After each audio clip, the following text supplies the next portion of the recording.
Hello friends, UPSC pre के 1995 से लेकर 2022 तक के प्रश्नों को हम एमसीक्यूज के माध्यम से सॉल्व करेंगे, जिसमें हमने पॉलिटी सेक्शन को स्टार्ट किया हुआ है। आइए क्वेश्चन नंबर 59 से स्टार्ट करते हैं। भारत के संविधान के अनुसार निम्नलिखित में से कौन सा देश के शासन के लिए आधारभूत है? मूल अधिकार, मूल कर्तव्य, राज्य के नीति निर्देशक तत्व, मूल अधिकार तथा मूल कर्तव्य।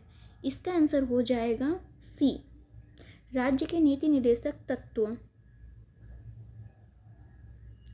देश के शासन के लिए भारत के संविधान के अनुसार नीति और कानून बनाते समय राज्य के नीति निर्देशक तत्वों को ही हम आधार बनाते हैं। इस नीति का लक्ष्य देश में आर्थिक और सामाजिक परिवेश की भांति हो, जिसमें हर नागरिक एक अच्छी जिंदगी जी सके। क्वेश्चन नंबर 60 देखते हैं।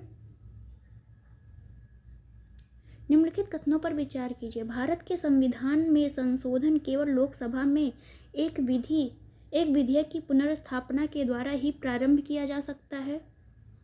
इसमें सिर्फ लोकसभा नहीं होगा, ये जो विधेयक होता है संविधान संशोधन विधेयक लोकसभा और राज्यसभा दोनों में पेश किया जा सकता है, इसलिए ये गलत हो गया। यदि ऐसा संशोधन संविधान के संघीय चरित्र में परिवर्तन की मांग करता है तो संशोधन का अनुसमर्थन भारत के सभी राज्यों के विधानमंडल द्वारा किया जाना आवश्यक है।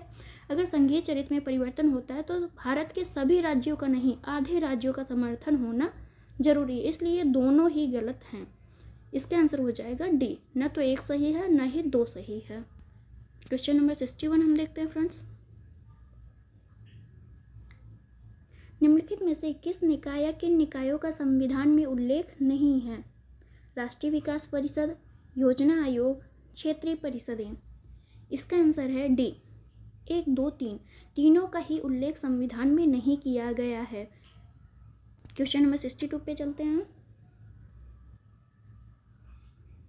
निम्नलिखित कथनों पर विचार कीजिए। राष्ट्रीय विकास परिषद योजना आयोग का एक अंग है। आर्थिक और सामाजिक योजना को भारत के संविधान की समवर्ती सूची में रखा गया है। भारत का संविधान यह विहित करता है कि पंचायतों को आर्थिक विकास एवं सामाजिक न्याय की योजना बनाने का कार्यभार दिया जाना चाहिए। इसका आंसर हो जाएगा बी, 2 और 3 सही है, क्योंकि योजना आयोग जो है मतलब राष्ट्रीय विकास परिषद योजना आयोग का अंग नहीं है। योजना आयोग अलग है और राष्ट्रीय विकास परिषद अलग है। क्वेश्चन और ऑप्शन नंबर 2 और 3 सही है, क्योंकि आर्थिक और सामाजिक योजना को भारत के संविधान की समवर्ती सूची में रखा गया है। क्वेश्चन नंबर 63 देखते हैं फ्रेंड्स।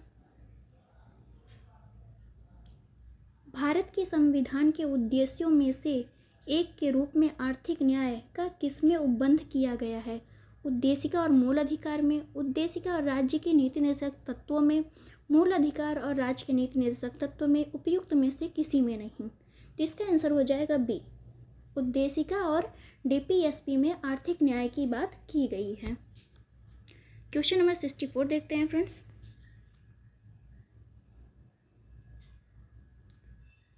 भारत के संविधान की निम्नलिखित में से कौन सी एक अनुसूची में दल बदल विरोध विषयक उपबंध है?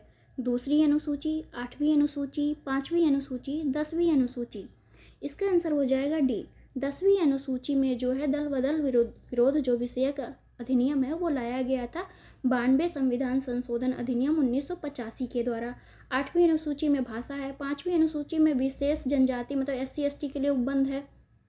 क्वेश्चन नंबर 65 देखते हैं। भारत के संविधान में अंतर्राष्ट्रीय शांति और सुरक्षा की अभिवृद्धि का उल्लेख कहाँ किया गया है? संविधान की उद्देशिका में, डीपीएसपी में, मूल कर्तव्य में, 9वीं अनुसूची में। इसका आंसर है बी, डीपीएसपी में अंतर्राष्ट्रीय शांति और सुरक्षा की अभिवृद्धि की बात आर्टिकल 51 में की गई है। आर्टिकल 51। क्वेश्चन नंबर 60 देखते हैं। 66 फ्रेंड्स। भारत के संविधान में 5वीं अनुसूची और 6ठी अनुसूची के उपबंध निम्नलिखित में से किस लिए किए गए हैं? अनुसूचित जनजातियों के हितों के संरक्षण के लिए, राज्यों के बीच सीमाओं के निर्धारण के लिए, पंचायतों की शक्तियों, प्राधिकार और उत्तरदायित्वों के निर्धारण के लिए, सभी समवर्ती राज्यों के हितों के संरक्षण के लिए। तो इसका आंसर हो जाएगा ए। छठी और जो 5वीं अनुसूची है उसमें अनुसूचित जाति जनजातियों के हितों के संरक्षण की बात की गई है। 5वीं अनुसूची में असम, मेघालय, त्रिपुरा और मिजोरम को छोड़कर भारत के सभी राज्यों के अनुसूचित क्षेत्रों के प्रशासन और नियंत्रण संबंधी उपबंध किया गया है। छठी अनुसूची में असम, मेघालय, त्रिपुरा और मिजोरम राज्यों के जनजातीय क्षेत्रों के प्रशासन के उपबंध किए गए हैं। अगले क्वेश्चन पे चलते हैं फ्रेंड्स।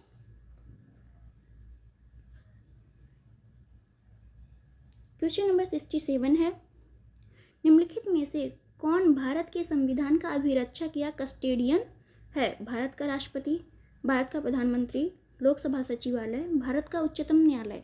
इसका आंसर हो जाएगा डी। भारत का उच्चतम न्यायालय जो है वो संविधान का अभिरक्षक होता है। क्वेश्चन नंबर 68 देखते हैं। भारत की प्रभुता, एकता, अखंडता की रक्षा करें और उसे अक्षुण्ण रखें, यह उपबंध किसमें किया गया है? संविधान की उद्देशिका में, डीपीएसपी में, मूल अधिकार में, मूल कर्तव्य में। इसका आंसर हो जाएगा डी। मूल कर्तव्य में भारत की प्रभुता, एकता और अखंडता की रक्षा करें और उसे अक्षुण्ण बनाए रखें, इसकी बात की गई है। क्वेश्चन नंबर 69 देखते हैं फ्रेंड्स।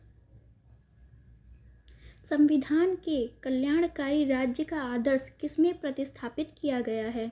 उद्देशिका, राज्य के नीति निर्देशक तत्व या इसी को डीपीएसपी भी कहते हैं, मूल अधिकार, 7वीं अनुसूची। इसका आंसर है बी। राज्य के नीति निर्देशक तत्वों में कल्याणकारी राज्य की बात की गई है। क्वेश्चन नंबर 70 देखते हैं फ्रेंड्स। राज्य के नीति निर्देशक तत्वों या डीपीएसपी के बारे में निम्नलिखित कथनों पर विचार करना है।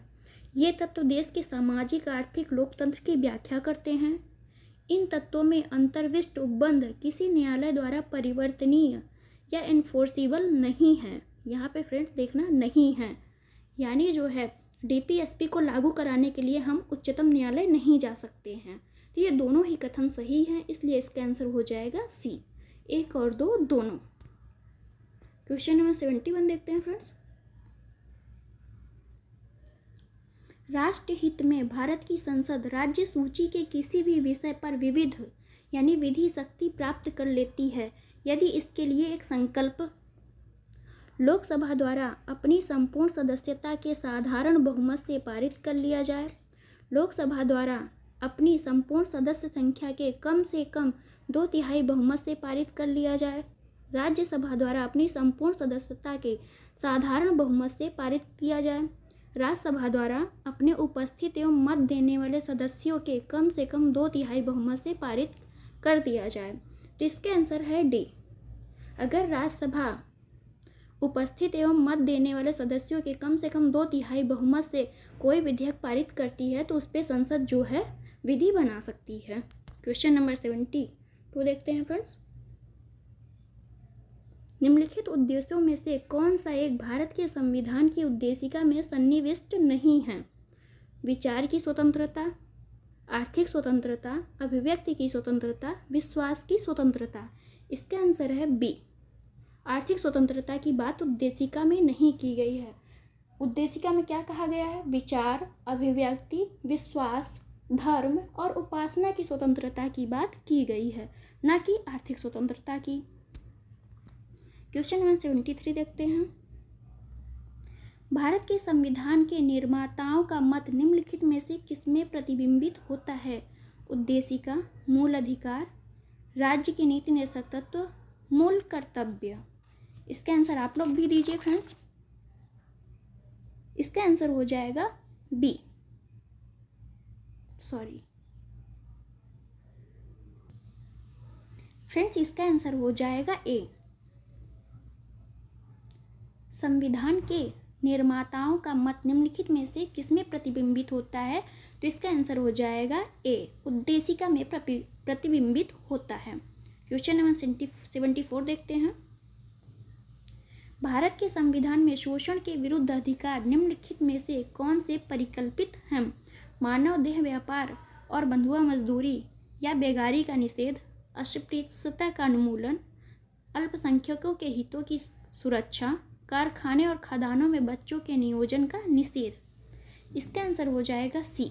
1 और 4 मानव देह व्यापार और बंधुआ मजदूरी जो है और कारखानों खदानों में बच्चों के नियोजन का निषेध जो है शोषण के विरुद्ध अधिकार है।